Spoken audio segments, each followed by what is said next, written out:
The outside expectation of Southern Lehigh football 2022 is probably very mid to average, you know. Coming in, I'm not sure people thought that we would be in the position we were by week 10 of the football season. They probably thought that we'd, like I said, be a 5-5 kind of football team. And well, to get off to a good start in the season, you know, last year we obviously, you know, didn't have that. Got behind the 8 ball a little bit, chased the season a little bit.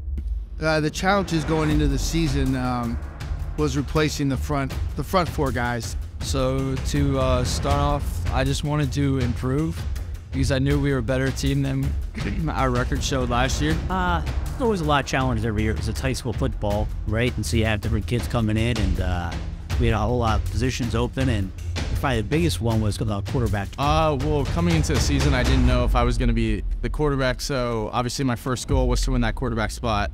My goal going into the season was just to start varsity. I mean, I was a junior, and I didn't even know if I was going to start until the day before the first game. Coming into the season, I wanted to mature more as a player because I had experience last year, but I wanted to build off that experience and get more comfortable playing in the role I was playing in. Ever since like the offseason we started lifting, I was always kind of pushing the guys in the right direction, motivating guys in the right direction. Especially with the lifting, I was getting on everybody, do another rep, do another set, you know, show up. And if you don't show up, you know, you're not going to be a part of this culture that we're building. One of my personal goals for this season was just trying to be the best player I could be, best leader I could be, you know. Kane Boyle, sir! Yeah! Trying to make the most of it. Coming in, I knew I had to learn a lot to have the opportunity to play with all the big dogs.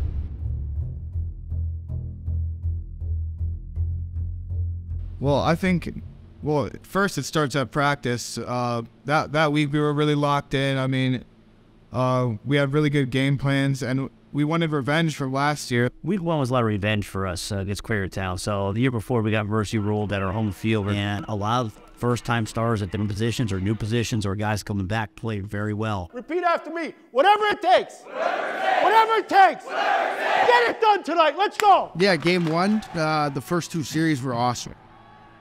You know, great job. I believe turnover on the first series, on the first 3rd down of the season, then 3 and out. The second series, if not a 4 and out. I think they actually went for a 4th and inches, stopped them. Played really well in the first quarter. I'd say that just getting it through the end zone my senior year, first game was really important since I wasn't able to do it consistently last year. For week 1, the hype was real. It was a game we knew we could win.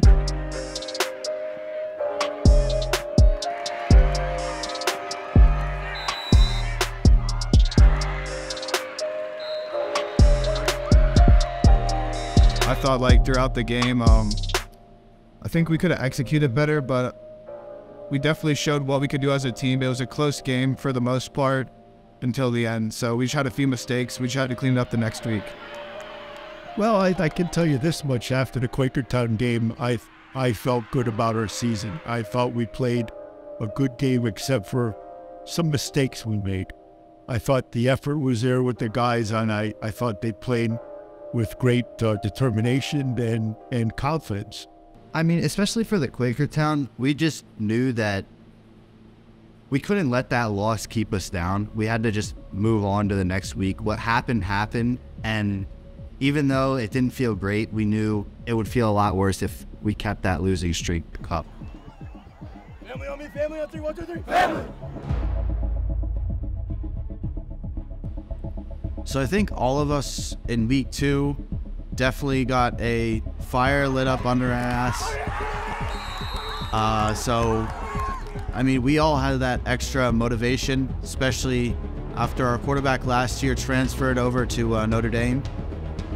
We learned in week 1 that we were able to compete with any team, whether bigger, stronger, faster, didn't matter. And we knew that we had a respectable matchup versus Notre Dame coming up.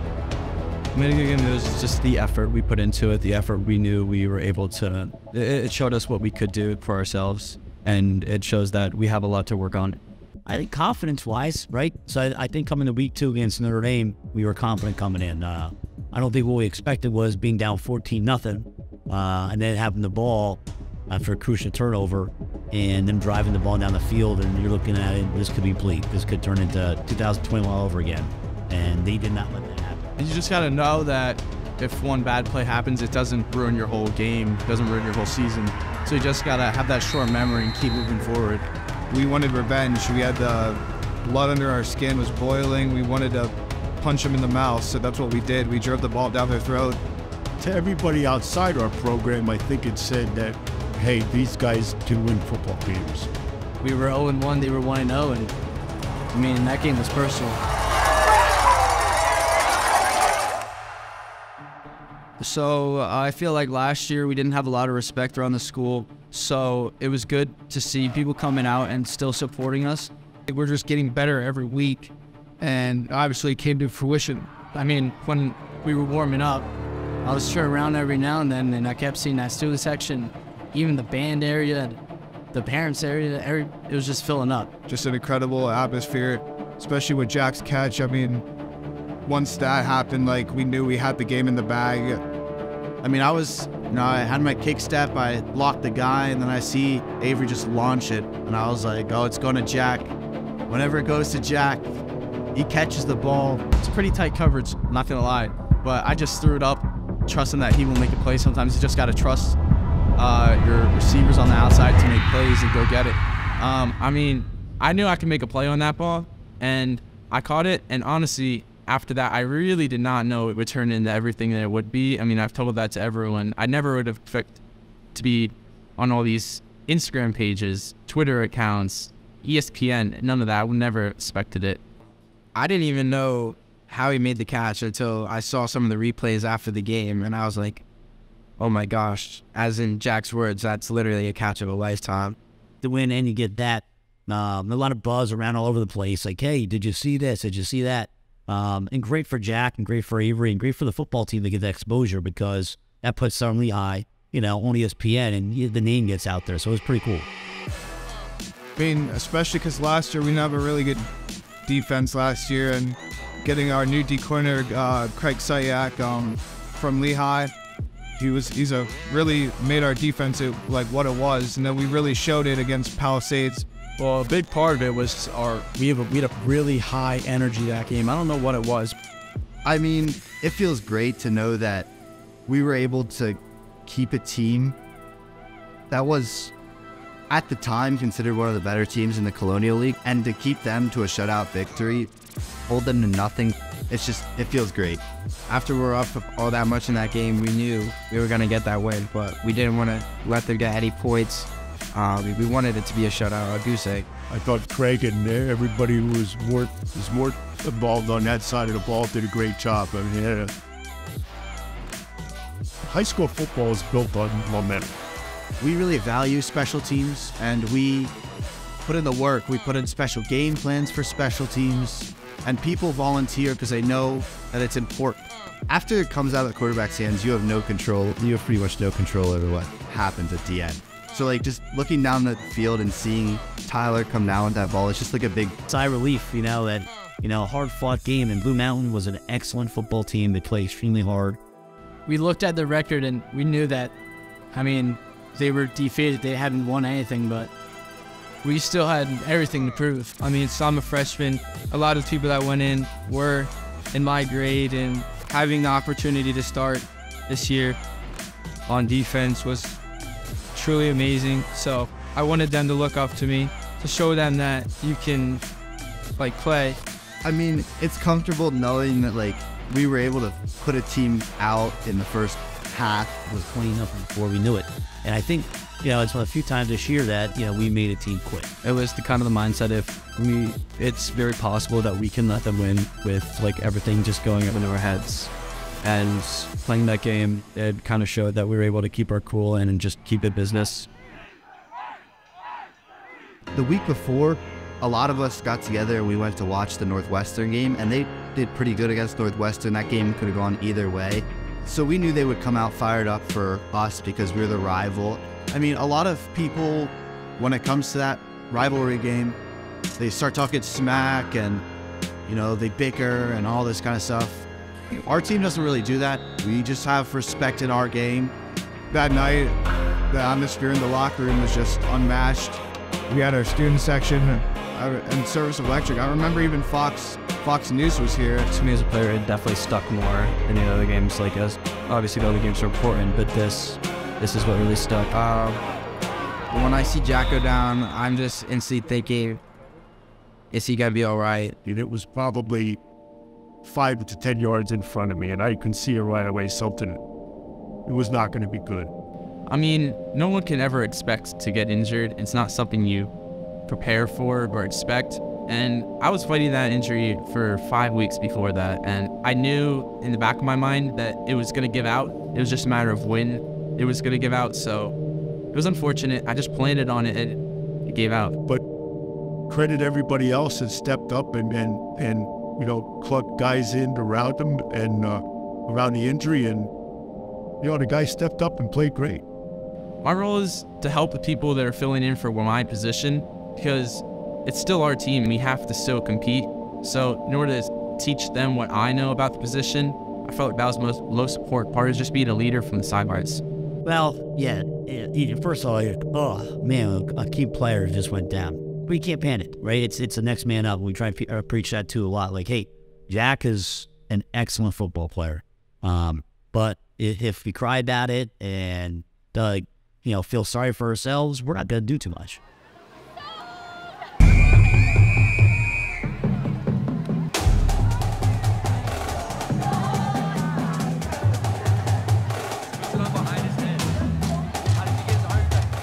The homecoming games are extremely big, especially since some of the students have rallies outside before the game.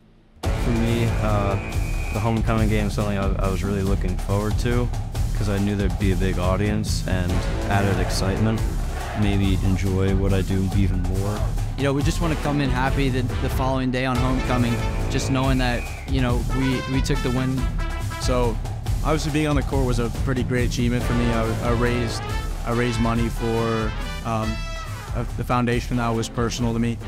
And, you know, being on the court, it gave me a little bit more motivation, because we're going to be not only playing for my student body and community, but we're going to be walking out there and almost showing my achievement of being able to raise money for a good cause. Yeah, there was more pressure because there's a lot of people there, homecoming. I didn't want to let any of my seniors down, that there could be the last homecoming for high school.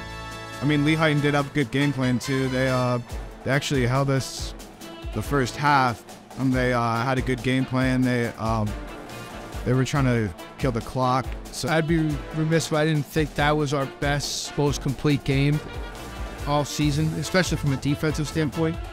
I think it does add something. I think homecoming game Lehigh always adds a little something to it, because I think everybody remembers certain things about their high school career, right? Everyone remembers, you know, you played football, what your senior year record was. Did you win homecoming? Did you not? You have certain memories like that. So you want to win that football game for a lot of reasons. Pottsville is a very good football team. And we were a little bit worried about that, especially myself after watching their film. Thought they were a really good football team. And we go, you know, it's over an hour away. And we had the mentality on that field that we were controlling that field that night. That was our field. Going up against Pottsville and seeing their line there, compared to them, I looked so small, and it is very easy to get in your own head and be like, okay, I can't do this. But it was just the shift of battling it out and seeing I can slip through the cracks. Us as a defense, we can stop them no matter how big or tall or skilled they seem. First thing I always do, usually after a rushing touchdown, I'll throw my arms up, making the touchdown signal. And when I first did that, I tried lifting this arm, and I was like, I can't move it. I physically couldn't, because it was broken. But the adrenaline was still there. So the trainers came over.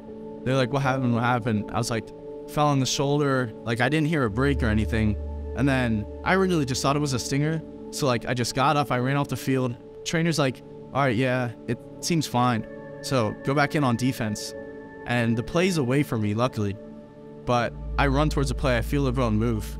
And I'm just like, something's wrong. You know, you got to give him some props for his efforts. He didn't have to die for that pylon, but he wanted it more than that. I kind of refused to accept the fact that he was going to be out. And, you know, it was hopefully positive. But at the same time, too, you got to still coach a game. So Christopher Fritz went in, led the team right down for another touchdown. It's like, okay, we're good to go here.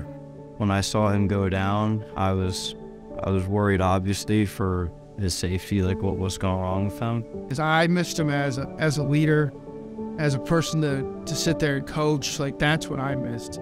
That's when the bigger role came in, that I had to help lead from the sideline, help Chris, who did a great job, help him finish the season.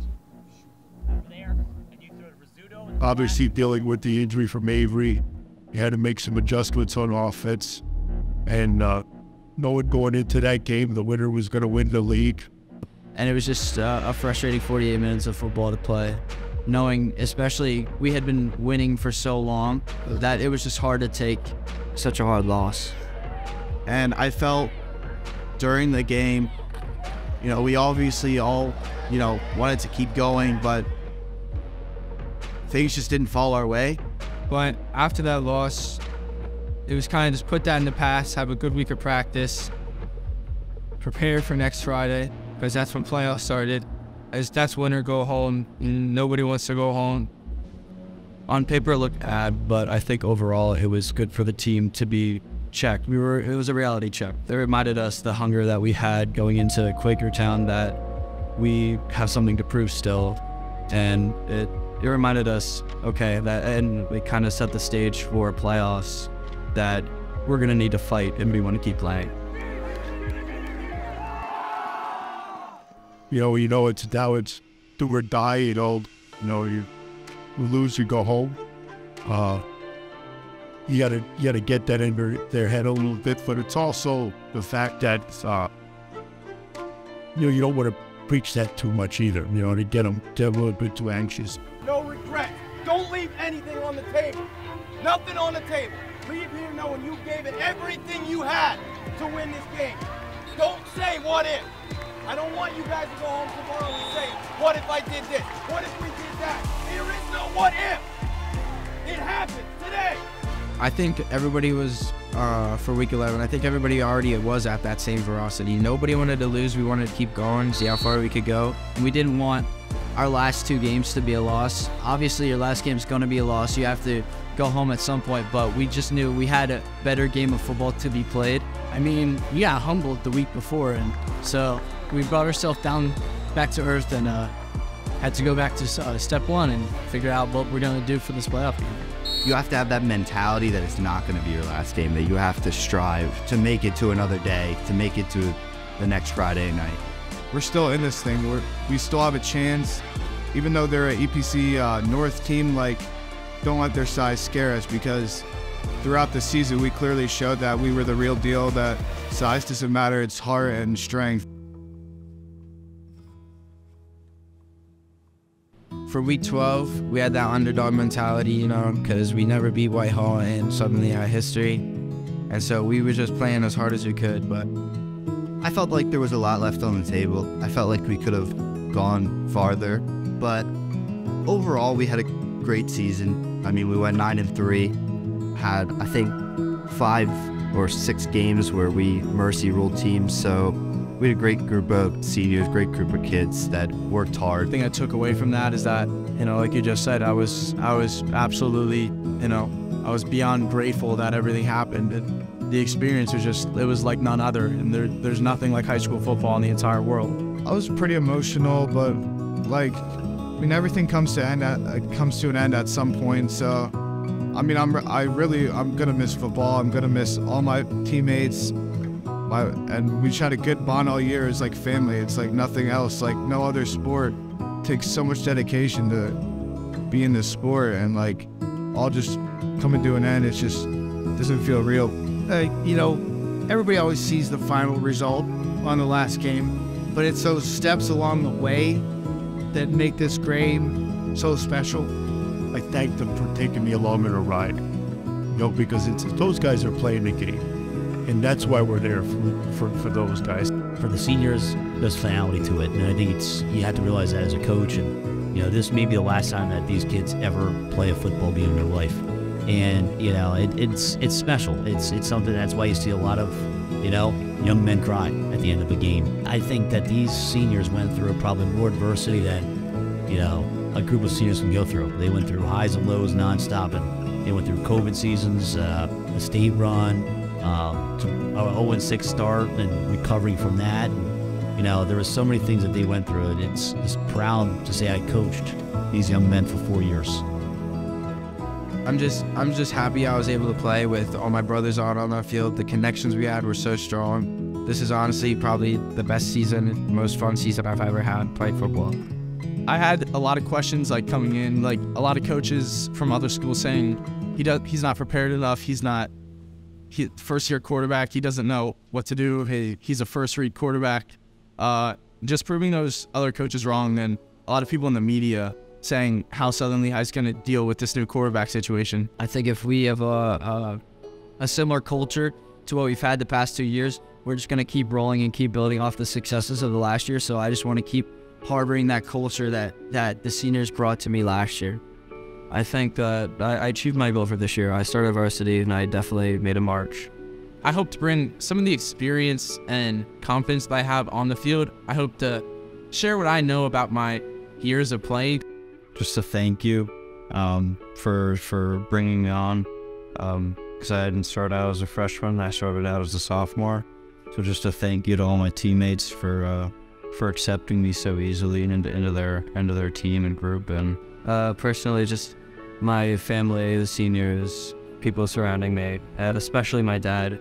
He was, for some of the games, he was more excited than I was, where he was definitely my biggest supporter. I mean, I want to thank Coach Wolf to begin with. He's been with me since freshman year, and I felt like as time's gone on, he's just gotten a better and better coach. My family, my dad, my mom, my sister, my grandparents, they're always there to support me after every game, so it's always great. My brother, I think he originally got me into football because I would go to his games, and him watching me at Penn State, he was trying to watch all the games he could, especially the moms running team dinners and decorating our locker room. They did a lot for us, and they gave us a lot of motivation that I may not have said or nobody else maybe didn't say, but they did a lot for us. My mom finally let me play football. I mean, there's nothing really like football, to be honest. With football, everyone comes together. They unite and support you, and it's really something you can't get in any other sport.